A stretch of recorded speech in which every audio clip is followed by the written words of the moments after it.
60. Canon law. Canon law became a matter of controversy at the end of the Reformation. The word canon means rule, and strictly speaking, canon law is the application of Scripture as a rule to the life of faith and the operations of the Church.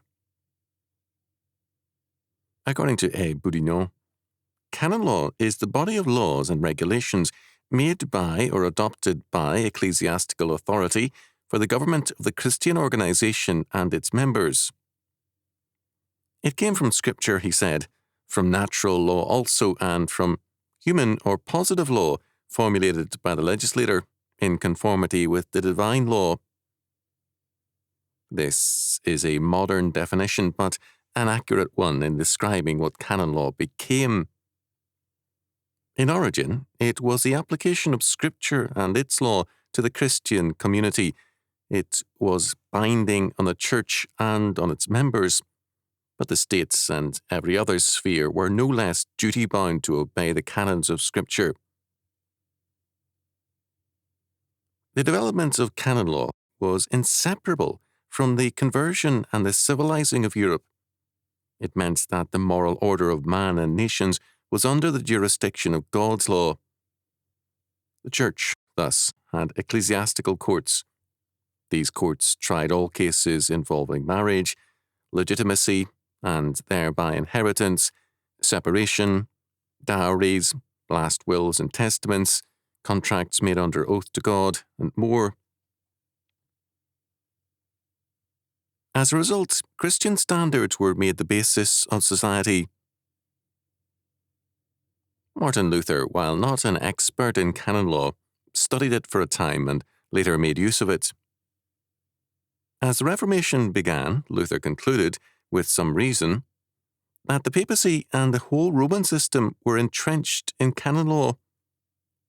Therefore, when officials of the Roman Church began the burning of Luther's books in 1520, Luther responded by burning the complete collection of canon law outside the Elster Gate, December the 10th, 1520.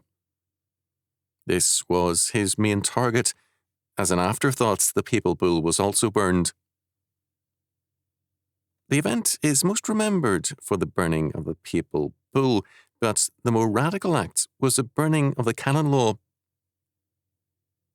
By this act, Luther symbolized the destruction of the very system that gave the Roman hierarchy its power.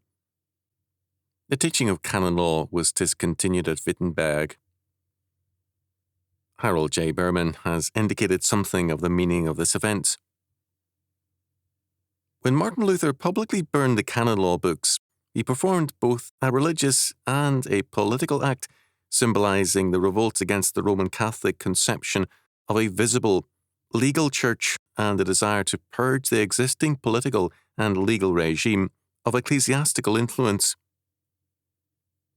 The success of the Protestant Reformation of the Church meant the transfer of the initiative in law and government to new secular classes with new territorial jurisdictions, and it was these new political states which needed a legal system.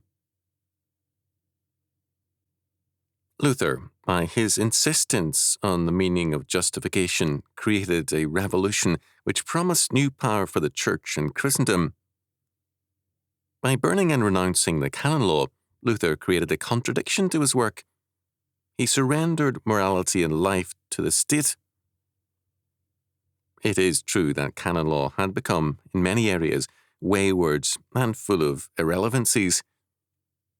What was at stake was this: is man in all his spheres of activity to be ruled by God's word, or were humanistic sources of law to be sought? For some time, Catholic rulers had been in rebellion against the canon or rule of faith, against the rule of God's law. In fact, from the earliest days of the Church, the rule of God's law had been, as it is still, anathema to most rulers. Luther furthered their rebellion to create a modernistic, humanistic state. John Calvin also wrote against the canon law, but with a difference. He denied that the Church has authority to make laws which shall bind the consciences of men. He continued, This question has nothing to do with political order. The only objects of our present attention are that God may be rightly worshipped according to the rule he has prescribed, and that our spiritual liberty which relates to God may be preserved entire. Whatever edicts have been issued by men respecting the worship of God, independently of his word, it has been customary to call human traditions. Against such laws we contend, and not against the holy and useful constitutions of the Church, which contribute to the preservation of discipline, or integrity, or peace.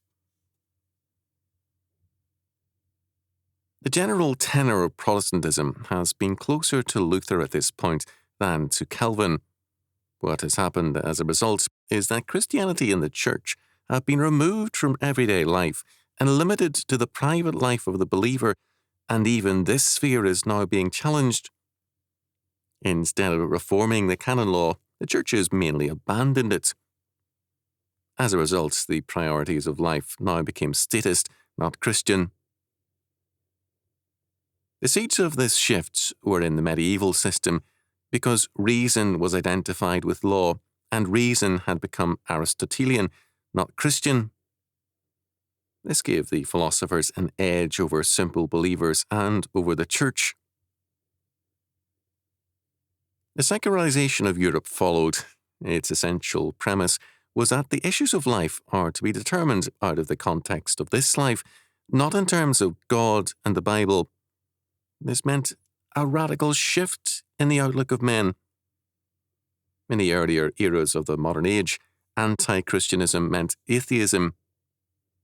Increasingly, it came to mean agnosticism, an indifference towards Christianity, and a strong resentment toward all who sought to reintroduce it into the public arena. It meant also the state as sovereign, as the new God, and as the new source of law. The result has been the shattering of modern man. Capitalism has brought in material prosperity, but together with it, a deep restlessness and hostility, as Chadwick observed. But it was a Swiss of 1867 to 9 who said that a worker without God and without hope of another life would remain dissatisfied with his wages, however high the wages. The Church limited itself to saving souls and then leaving them to live a life of practical atheism under a godless state which was assumed to be good, even if godless.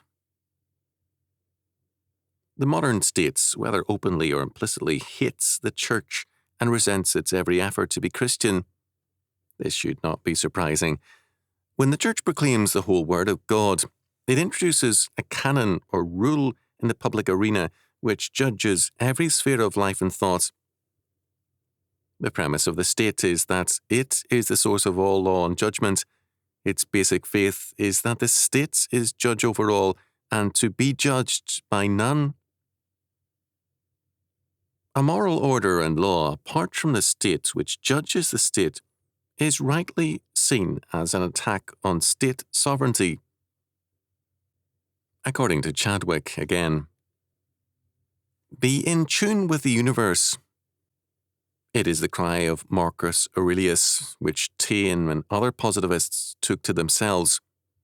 But if the universe were not in tune? To be in tune with the universe assumes that the universe is in tune. Right reason, natural law, or the Geist or spirit of history embodied in the state can supposedly embody that tune. But if the universe is fallen, then all these human efforts place their advocates in touch with sin and death, not life. Human nature is good, this, said Morley, is the key that secularizes the world. However, if man is not good, if he is indeed sinful, fallen, and totally depraved, it becomes instead the key that damns the world. The urgent need is for a true canon law, God's law, in order to restore life to men and nations. Luther helped abort the Reformation when he burned the canon law and gave jurisdiction over all spheres of life to the state.